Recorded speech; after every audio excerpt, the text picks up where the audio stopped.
You are watching One Book, One Review with Wiebke.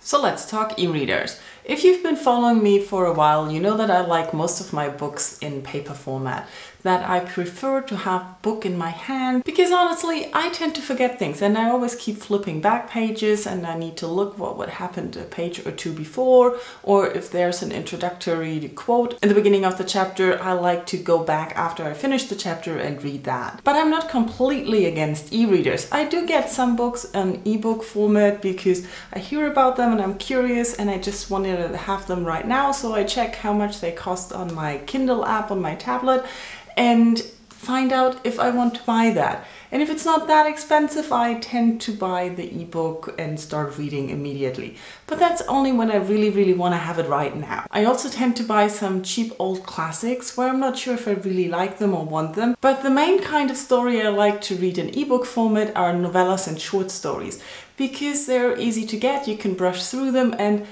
I like to read just one novella or one short story and then go somewhere else. If I start a full book, I sometimes feel compelled to read short story after short story after short story, which I'm not really that good at. And it's also a price question. A lot of times the novellas or short stories are cheaper on Kindle than they are in the book format.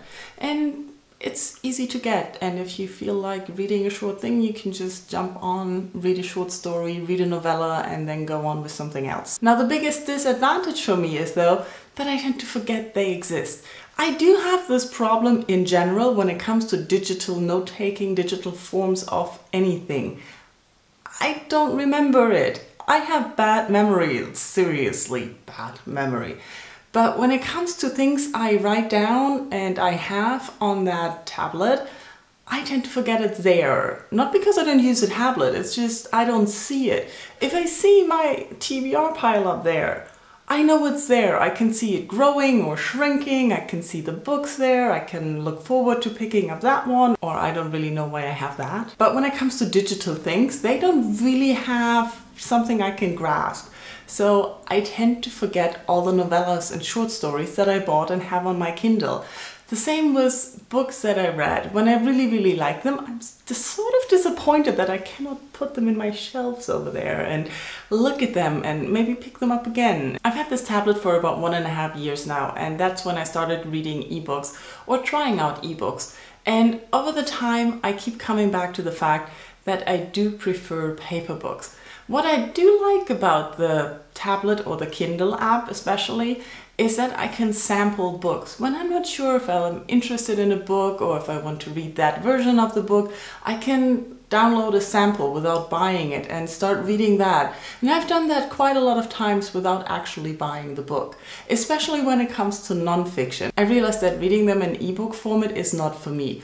I want to mark things, I want to flip through the book, I want to look at it, I want to hold it in my hands. Things that I can hold in my hands, I can just better work with. And that's the biggest problem I have with e-readers and all the digital forms of note-taking, to-do lists, calendars, diaries, schedules, whatever. I'm bad at it. If it's not something I can write down with my hands, I can cross out with my hand, and I can see the crossed out thing on my list, then it doesn't exist. Basically, e-books don't really exist for me. I have them, but they don't exist, if that makes sense. Let me know in comments if you have experienced something similar with digital formats, that you tend to ignore them and forget about them. Or if you like them and what you love about ebooks and digital calendars and journals and whatever. Thank you all for watching. Bye bye.